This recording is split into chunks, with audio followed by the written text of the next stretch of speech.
Today on Call for Two, a quick spoiler-free review of The Night Hunter. Is this under the radar cold case mystery game for you? Stay tuned to find out.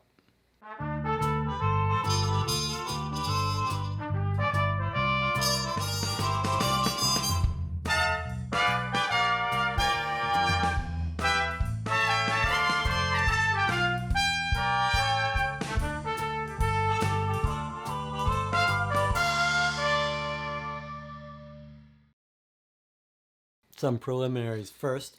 This will be a spoiler-free mini review.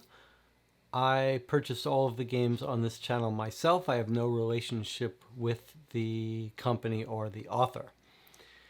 The Night Hunter is a cold case document dump game, but an especially long one. It's broken into 4 parts. I think probably maybe 3 times the length of a normal single cold case episode that you might buy on Amazon. It's currently available on Amazon for $40. I think that means this is one of the better bang for your buck bargains there. You only play this game once, but nothing gets destroyed, so you could pack it up and give it away, sell it, trade it, etc. If you're not familiar with the cold case document dump genre, this is not a puzzle game or an escape room game. This is a detective deduction game. You are essentially trying to solve a mystery by going through evidence, witness statements, photographs, documents, reports, police reports, etc. And it's arced like a story, so there are several acts where things develop and unfold over time.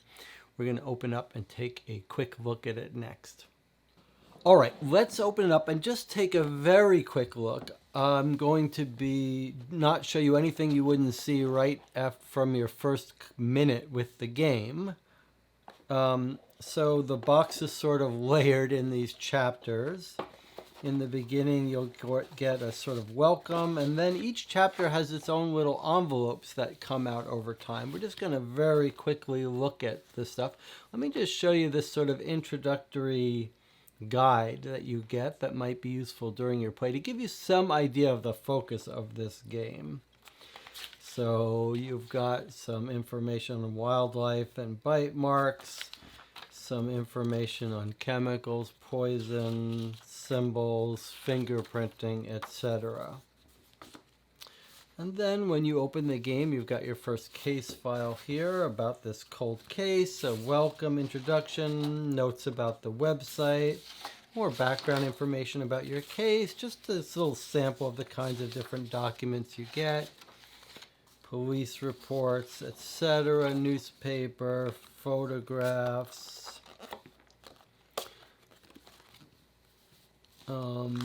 etc. So that's just one little folder of evidence, and this game has a whole bunch of them. The back of the box describes the game as having 100 pieces of evidence. 4 cases. There's a little device in here too, but it's interesting to the games. Okay, so wait, let's say this box says 4 to 5 hour immersive crime solving experience.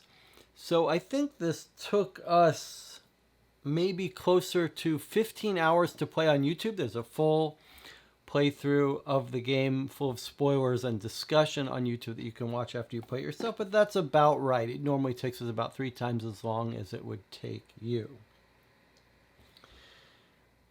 I do think it's instructive to compare this game to the games that people normally associate with this genre, something like the Hunt-A-Killer series, and Hunt-A-Killer has recently released some standalone boxes.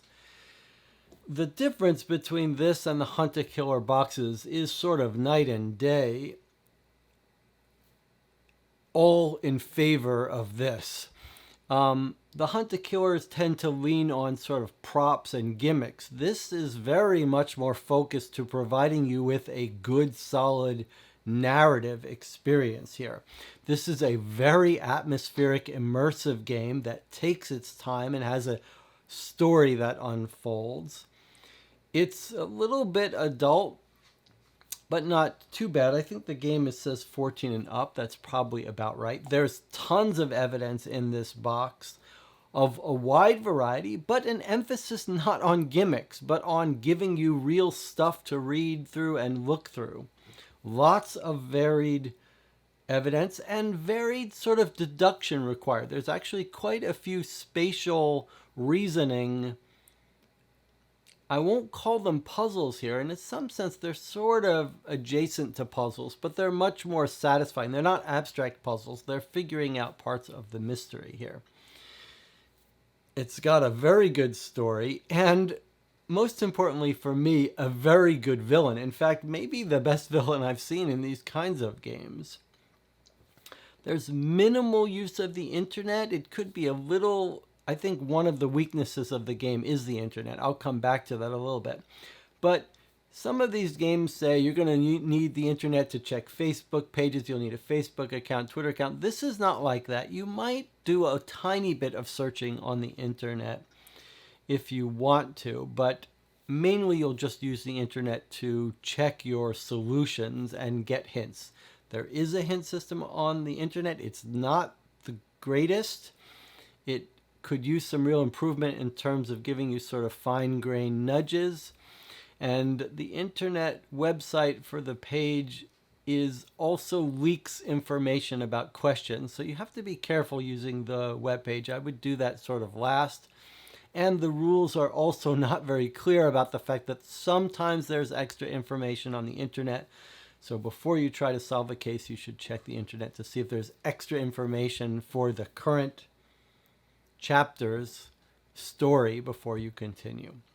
You can tell that there was a lot of love put into the design of this game. It feels quite special. I guess I would put it into that very small category of these kinds of games that feel like sort of deluxe special experiences, unusually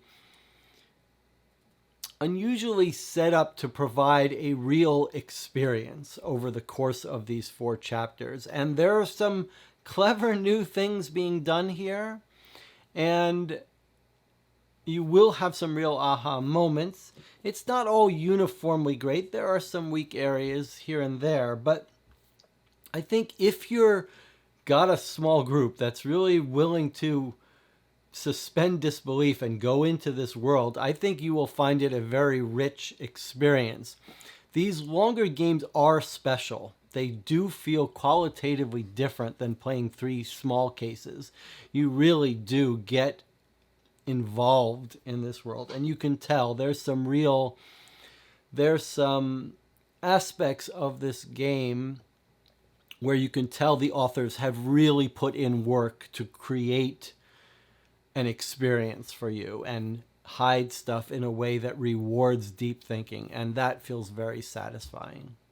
If you're looking for sort of negatives or reasons this game might not be for your group, I think it's safe to say that this is on the easier side of these kinds of games. In general, I think there's some stuff here that's really cool no matter what, but there are occasional weak areas in the story, in the evidence, where it might feel a little bit cartoonish. You might be a little misstep here or there, but there are it sort of redeems itself. For every low point, there's 2 or 3 high points of the game.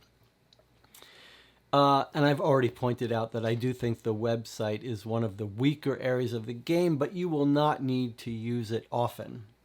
Another little nitpick is that there's no reset guide. So this game comes in lots of 4 chapters, but even in each chapter, there's lots of envelopes where stuff is.